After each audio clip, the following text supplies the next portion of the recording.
안녕하세요. 저는 30대 초반에 아이를 둘 가진 조그만 공부방 운영하고 있는 엄마입니다. 얼마 전에 시어머니가 지인분의 아들이 결혼한다고 해서 결혼식장에 다녀왔다가 큰 충격을 받고 들어오셨다고 해서 시댁에 다녀왔습니다.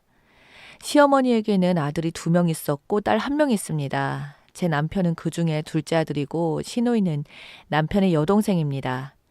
형님은 그 좋은 학벌에 꽤 괜찮은 직장에 다니고 있었지만 아들 쌍둥이를 낳는 바람에 회사를 그만두게 되었고 육아에만 전념하고 있었어요.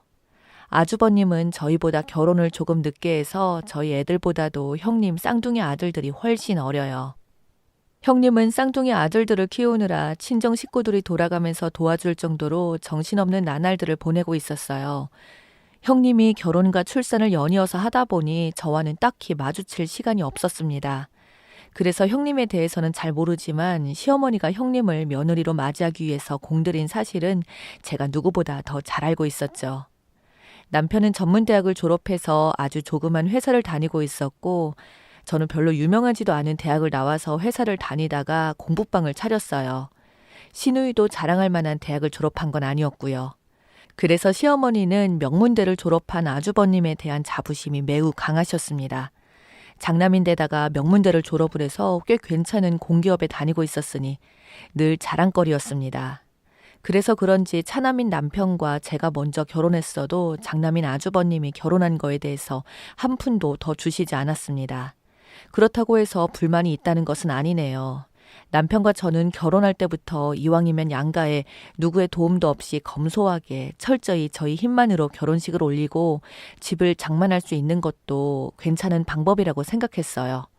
어차피 시부모님의 도움을 받아서 새살림이 시작이 되면 그 간섭에서 벗어나는 게 더 어렵다고 생각했기 때문이었죠. 친구나 선배들의 말을 들어보면 시댁의 도움을 받아서 신혼생활을 시작하면 바람 잘 날이 없었다는 말을 많이 들었거든요. 하지만 한 큐에 도와주시면 참 감사할 따름이었지만 저희 시어머니는 차별을 하셨습니다. 없는 살림에 저희보다 늦게 한 아주버님 결혼식에는 격식도 다 따져가면서 할 건 다 하셨거든요. 형님이 아주버님보다 더 좋은 명문대를 다니는 것은 아니었지만 인서울 4년제 대학을 졸업했고 직장도 그만하며 짱짱한 곳을 다녔으니 시어머니가 형님을 욕심을 낼 만도 했습니다. 항상 아주버님과 형님을 저희들보다 더 앞세우고 싸고 돌기 바쁘셨었죠. 그러다 시어머니에게서 뜻밖의 말을 들었습니다. 아, 아우 세상에 별일이 다 있다. 그땐 멍청하던 애가 어떻게 유학 가서 국제 변호사가 됐다니. 그럴 줄 알았으면 그때 내가 참을 걸 그랬나 싶고. 그렇더군요. 저는 영문을 몰라서 여쭸어요. 어머니 왜 그러세요? 무슨 일 때문에 이렇게 머리 싸매고 누워 계신 거예요? 이마에 띠를 두르고 누워 계시다가 저를 한번 쳐다보시더니 작정한 듯이 일어나셔서 말씀하시기 시작했습니다. 내가 지금 하는 말은 네 형님한테는 절대 하면 안 된다. 네가 속이 깊은 애니까 그러니까 하는 소리인데 아유 생각할수록 후회가 되는구나. 네 어머니 걱정 마시고 얼른 말씀해 보세요. 그게 말이다. 실은 우리 주혁이가 21살 때 아무것도 모르던 그런 나이에 여자가 있어서 나랑 남편은 말렸다만 덜컥 혼인신고까지 해버렸지 뭐냐. 처음에는 무척 놀랐지. 그 애는 대학교 입시도 떨어져서 고졸이었고 우리 주혁이는 대학교 2학년이었었다. 시어머니 말씀을 종합해보니 아주버님은 대학생의 신분으로 사귀던 여자는 떡집을 하는 가난한 집의 아들이라고 해서 헤어질 것을 두려워해서 혼인신고까지 해버렸는데 알고 봤더니 그 여자 쪽 집안이 꽤 잘 사는 집이었다고 했습니다. 그래서 못 이긴 척 결혼을 허락을 했다고 했었다고 하더군요. 그렇지만 여자 쪽 집안에서는 결혼을 반대했었다고 했어요. 할 수 없이 아직 아주버님이 학생 신분이라서 결혼식은 졸업 후에 하기로 했고 급한 대로 시댁집에 들어와서 방 한 칸을 차지하고 살고 있었다고 하더라고요. 시댁과는 비교도 안 될 정도로 잘 사는 집의 딸이었으니 그것만 믿고 결혼을 허락하고 집에서 살도록 했는데 그 여자의 집안이 부도가 나는 바람에 폭삭 망했다고. 그 때문에 아주버님과 결혼을 하고 독립했다가 다시 시댁에서 함께 살고 있었는데 매일같이 친정집을 드나들었다고 했어요. 그런데 시어머니가 그때 당시를 회상하며 그러시더라고요. 그때 친정집에 부도가 나서 망했다고 하니 재수가 없다는 생각이 들더구나. 돈 많은 집의 딸이라니까 고졸이라도 내 아들의 뒷바라지는 잘 되어주겠다 싶어서 그것 하나만 보고 마지못해 받아준 건데 부도가 났다니. 괜한 불똥이 내 아들한테까지 튀는 건 아닌지 걱정도 됐었고 암튼 마음에 드는 게 하나도 없더구나. 그래서 내가 너네 친정집에 왔다 갔다 하지 말고 그냥 친정집에 가서 오지 말라고 했지 뭐냐. 망한 집안에 재수없고 옴붙은 딸이고 고졸인데다가 뭐 하나가 마음에 드는 게 없다고 일부러 정 떨어지게 하려고 심하게 말했더니 그 뒤로 알겠다고 하더니 친정집으로 돌아가서 오지 않았다. 그리고는 자동적으로 이혼했고 말이다. 그러시면서 또 한 번 길게는 한숨을 쉬시더라고요. 아휴, 그때 일이 후회 막급이구나. 그때 그 애가 친정집으로 돌아가면서 나중에 들은 소리지만 가족들과 함께 미국으로 건너가서 산다고 들었어. 그랬던 그 애가 그곳에서 대학도 나오고 국제 변호사가 됐다더구나.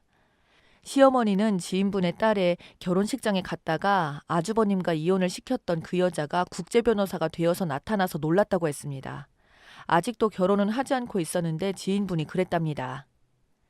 아이고, 말도 마요. 미국에 있을 때 남자를 애 좀 태웠다고 하는데 아주 어마어마해요. 집안도 잘 살고 본인 능력 있고 거기다가 타고난 미모 때문에 남자들이 줄 선다고 하더라고요. 미국에서 일으킨 부모님의 사업에 성공해서 고국으로 돌아와서 자리 잡고 살려고 한다고 했답니다. 그 말을 전해주는 지인분에게도 아들이 하나 있기 때문에 저렇게 능력 있는 며느리를 얻으면 얼마나 좋을까 하고 침을 질질 흘리더랍니다. 그 말을 들었던 시어머니의 속이 뒤집어지는 줄 알았다고 했고요. 그때는 그렇게 어리숙해 보이더니 그새 멋진 커리어우먼이 되어서 돌아왔다니. 사람 일은 알다가도 모를 일이더라. 내 아들과 이혼했어도 그만하면 좋은 조건의 남자와 결혼을 했을 법도 한데 하지 않은 것이 혹시나 우리 주혁이를 아직도 못 잊어서 그런가 싶어서 너무 아쉽더구나. 그러면서 하시는 말씀이 기가 막혔습니다. 내가 그때 그 애랑 왜 이혼을 시켰는지 얼마나 후회가 되는지 모른다. 조금만 참을 걸. 그냥 이혼을 하지 않았어도 주혁이가 그 집안의 사위가 되어 있을 텐데 말이다. 아이고. 시어머니 후회하면서 통곡하는 소리가 어이가 없어서 할 말이 안 나오더라고요. 사람의 욕심은 끝이 없다더니 저희 어머니도 그랬습니다. 어떻게 며느리 있는 앞에서 저런 말도 서슴없이 하고 계시는지 도대체가 이해가 되질 않았어요. 그때부터였던 것 같습니다. 그렇게나 싸고 돌던 큰 며느리인 형님을 눈에 가시처럼 생각하시더라고요. 아들 쌍둥이를 낳은 형님에게 복덩이라면서 한꺼번에 행복을 가져왔다고 아들 둘을 낳았다시면서 치켜 세우시더니 그 여자의 소식을 들은 후에는 하필 쌍둥이를 낳는 바람에 형님이 회사를 그만두게 됐다고 불만을 표시하셨습니다. 맨날 아들 쌍둥이 돌봐주느라 형님과 함께 살고 있는 형님의 친정집 식구들도 불만이었어요. 아주버님이 퇴근을 했어도 집에서 차례로 쉬지도 못하고 처가 식구들 챙기랴 아들 쌍둥이를 챙기랴 고생이 이만저만 아니라면서 불같이 화를 내시곤 급기야는 쌍둥이들을 보러 가신다면서 형님네 집에 가서서 해서는 안 될 말을 하시고 말았습니다. 그건 바로 형님의 친정엄마와 여동생이 와서 쌍둥이 돌보는 것을 도와주고 있었다는데 시어머님이 대놓고 그러셨대요. 애미야, 너는 정신이 있는 거니 없는 거니? 이렇게 아이를 돌봐줄 사람이 많은데 너 무슨 생각으로 회사를 그만둔 거니?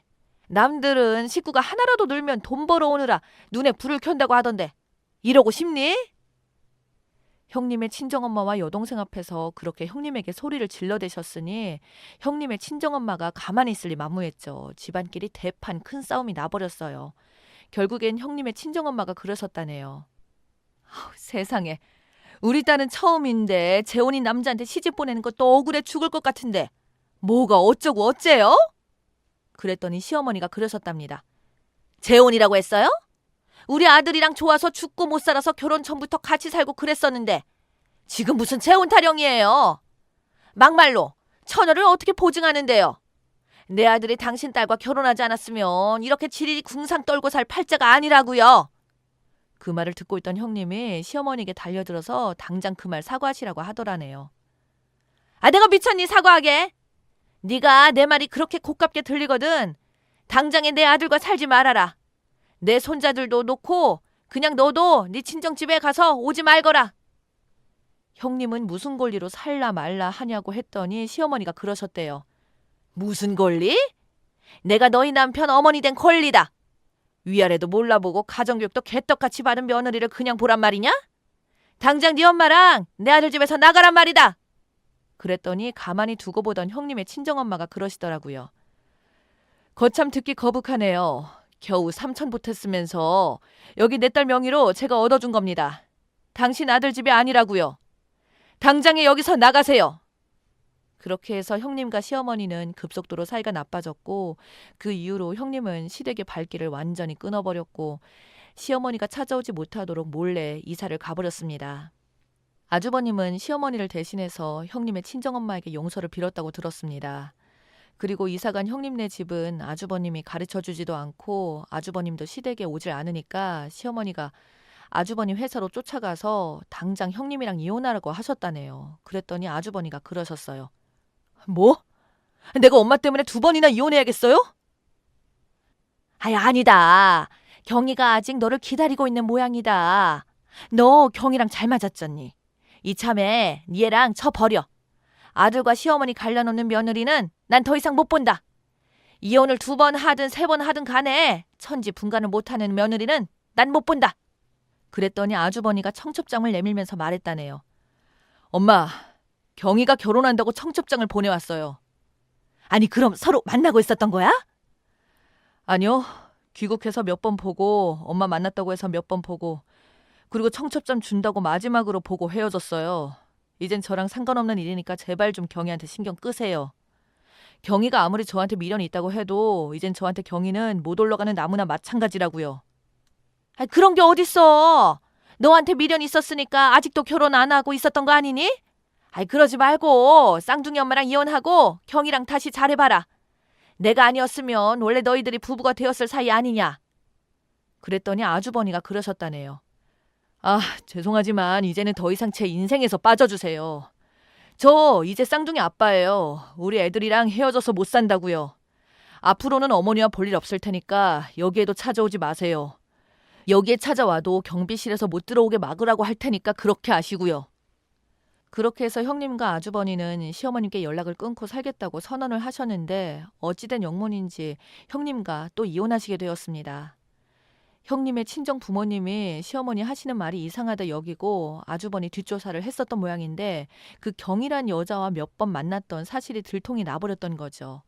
그 때문에 시어머니가 떵떵거리면서 이혼을 못 시켜서 한이 되었다는 것을 알게 된 형님이 아주버니한테도 정남이가 떨어졌다면서 이혼을 요구했다고 했습니다.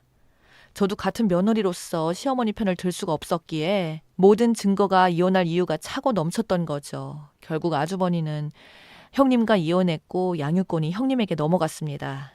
시어머니는 쌍둥이 손자가 커가는 모습을 마음대로 볼 수가 없는 주제가 되어버렸어요.